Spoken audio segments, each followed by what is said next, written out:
Educational creativity চ্যানেলে সকলকে স্বাগত। আপনারা জানেন যে আজ সুপ্রিম কোর্টে ত্রিপুরার একটি টেট সংক্রান্ত মামলা ছিল, the state of Tripura versus Sajal Deb. Last hearing হয়েছিল 13/10/2025। তো সেই মামলা শুনানিতে কি কি হলো, কি কি উঠে এলো, বিচারপতি কি বললেন, বিস্তারিত এই ভিডিওতে আপনাদের সঙ্গে বলবো। সেই জন্য ভিডিওটি না কেটে শেষ পর্যন্ত দেখবেন। প্রথমত, যেই মামলার বিষয়বস্তুটি কি ছিল আপনারা সকলেই জানেন। এটা ভিন্ন ধরনের ক্যাটাগরি টিচারদের জন্য, যেটি SSA সর্বশিক্ষা অভিযানের মধ্যে নিয়োগ টিচারদের জন্য 3/9/2001 যে প্রাইমারি ওই রিক্রুটমেন্ট রুলস অনুযায়ী, প্রাইমারি না SSA রিক্রুটমেন্ট রুলস বা 2011 পর্যন্ত রিক্রুটমেন্টের রুলস অনুযায়ী তারা চাকরি করেছে 2011 পর্যন্ত, কিন্তু তাদের যে 10 বছর করে চাকরির মেয়াদ থাকে, তাদেরকে মেয়াদ বাড়ানোর জন্য 2021-এ এসে দেখা যাচ্ছে যে তিনটে ক্রাইটেরিয়া রয়েছে। এই ক্রাইটেরিয়ার মধ্যে একটি তাদের টেট কোয়ালিফাই তারা নয়, সেই জন্য তাদেরকে সিঙ্গেল বেঞ্চ চাকরি বাতিল করেছে বা ত্রিপুরা সরকার তাদেরকে চাকরি বাতিল করতে চায়। সেই মতো ডিভিশন বেঞ্চ তাদেরকে চাকরি সংরক্ষিত করে রাখেন। তো এই সজল দেব সহ আরো যারা পিটিশনার রয়েছেন, তার মধ্যে অলরেডি 3জন মারা গেছেন। তো 2001 সালে তারা নিয়োগ হয়েছিল এবং 2021 সালে তাদের আবার টেনিউ শেষ হয়ে যাওয়ার পর তাদের চাকরিতে রাখার জন্য টেট পাসের এরকম একটা বিষয় চলে আসে। ত্রিপুরা সরকার চায় তাদের যেন টেট পাস হোক, ত্রিপুরা সরকার চায়। সেই জন্য ত্রিপুরা সরকার সেই ডিভিশন বেঞ্চের রায়কে চ্যালেঞ্জ করে সুপ্রিম কোর্টে আসে, the state of Tripura versus Sajal Deb. এবার বিষয়টি দেখুন, আজকে যে মামলাটি খুব গুরুত্বপূর্ণ তথ্য। এবার এই ত্রিপুরার সঙ্গে এসএস এর সঙ্গে এটা কানেক্টেড কেন? এখন দেখুন, এসএস এর টিচারদের একটা নির্দিষ্ট শর্ত দিয়ে নিয়োগ করা হয়েছিল। এসএস এ তারা ভিন্ন, রেগুলার প্রাইমারি স্কুল টিচার থেকে এসএস এর টিচারদের একটু ভিন্ন ক্যাটাগরিতে রাখা হচ্ছে, কিন্তু তাদের সঙ্গে এই সারা ভারতবর্ষে যে টেট অবশ্যই লিঙ্কেড রয়েছে। কারণ কারণ আপনারা জানেন যে রিভিউ এখনো রয়েছে, সেই রিভিউ এর উপরে ভিত্তি করে অনেক কিছু নির্ভর করবে। আর সেই রিভিউ আজকে খেলে দিলেন বিচারপতি রিভিউ এর বিষয়টি। তো চলুন, কারণ এই এসএস এরা মুক্তি পাচ্ছেন না, কারণ division bench, Tripura division bench মুক্তি দিলেও আজ কিন্তু জাস্টিস দীপঙ্কর দত্ত আজও কিন্তু তাদেরকে মুক্তি দিলেন না, সেই রিভিউর উপরে তাগিয়ে থাকবেন। তো চলুন, প্রথমেই মামলা শুরু হয়। আপনারা দেখেছিলেন যে আমাদের ওয়েস্ট বেঙ্গলের নাজমা খাতুনের একটি বড় মামলা চলছিলেন দীর্ঘক্ষণ ধরে, প্রায় 30 মিনিট ধরে সেই মামলাটি চলেন ওয়েস্ট বেঙ্গলের মাদ্রাসা একটি দুর্নীতিকে কেন্দ্র করে। তারপরে এই মামলা হয়।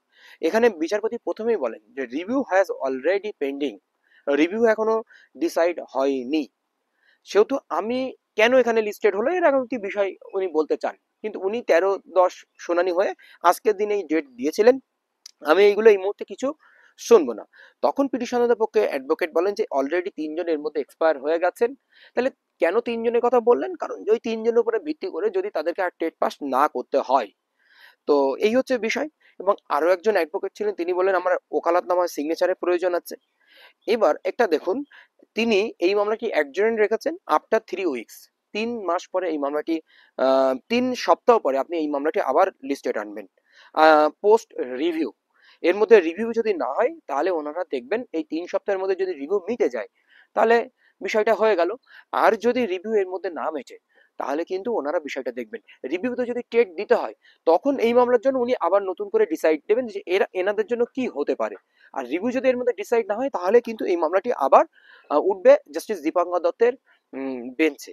এই হচ্ছে আজকের শুনানির মূল বিষয়। দেখুন, এনারাও আজকে এই মামলাটি যে ছিল এটাও কিন্তু রিভিউর উপরে ডিপেন্ডেন্ট হয়ে থাকছে, কারণ চিফ জাস্টিসের উপর ডিপেন্ডেন্ট থাকছে। কিন্তু নতুন চিফ জাস্টিস কিন্তু এই রিভিউয়ের বিষয়টি আহ, শুনবেন। এই বর্তমান যে জাস্টিস রয়েছেন এই জাস্টিস কিন্তু এই মামলাটি শুনবেন না, জাস্টিস গাবাই।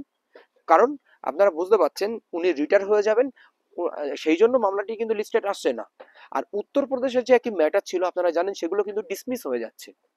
তাহলে বুঝে দেখুন, আজ পর্যন্ত ধরে আপনাদেরও তো টেট দিতে হচ্ছে, এখন এই মুহূর্তে দাঁড়িয়ে প্রাইমারি স্কুল টিচারদের টেট দিতে হচ্ছে, কিন্তু একমাত্র অর্ডিন্যান্স এটাকে কিন্তু বাঁচাতে পারে। তাছাড়া আমরা কোনো আর এই মুহূর্তে উপায় দেখছি না টেট দিতে হবে কি না হবে এই বিষয়টি। কিন্তু রিভিউতে কিছু কি হবে? কিন্তু আগের দিন যে মামলাটা আপনারা দেখেছেন ওটা কিন্তু পুরোটাই খারিজ করে দেওয়া হয়নি, ডিসমিস করে দেওয়া হয়েছে। ডিসমিস ফর ডিফল্ট বা ডিলে অফ কন্ডোনেশন, ডিলে জন্য এটা বাতিল করা হয়েছে। এটা কিন্তু আশা একেবারে যে এই টেট দিতেই হবে এরকম একটা বিষয় উত্তরপ্রদেশের ক্ষেত্রে অ্যাসোসিয়েশনের মামলাটা জাস্ট ডিসমিস করা হয়েছে, কারণ ডিলে অফ কন্ডোনেশনে আসা হয়েছে। এবং এই মামলাটা চাইলে বিচারপতিরা ট্যাগ করতে পারতেন, কিন্তু ট্যাগ করেনি, ওটা ডিসমিস করে দেওয়া হয়েছে। ডিসপোজড করা দেওয়া হয়নি, সিদ্ধান্ত নিয়ে নেওয়া হয়নি, জাস্ট ডিসমিস করা হয়েছে। ডিলেতে আসা হয়েছে বলে এই উত্তরপ্রদেশের এই বিষয়টা। আজকে গেল হচ্ছে ত্রিপুরার বিষয়। ত্রিপুরা সরকার চাই টেট হোক, এরাও টেট নিক, সবাইকে টেট দিক। এই জায়গায় বিষয়টি দাঁড়িয়ে হচ্ছে। আজকের এই হচ্ছে আপডেট, শুনানি আপডেট। পরবর্তী আপডেট আসলে অবশ্যই আপনাদেরকে দেওয়া হবে। ধন্যবাদ।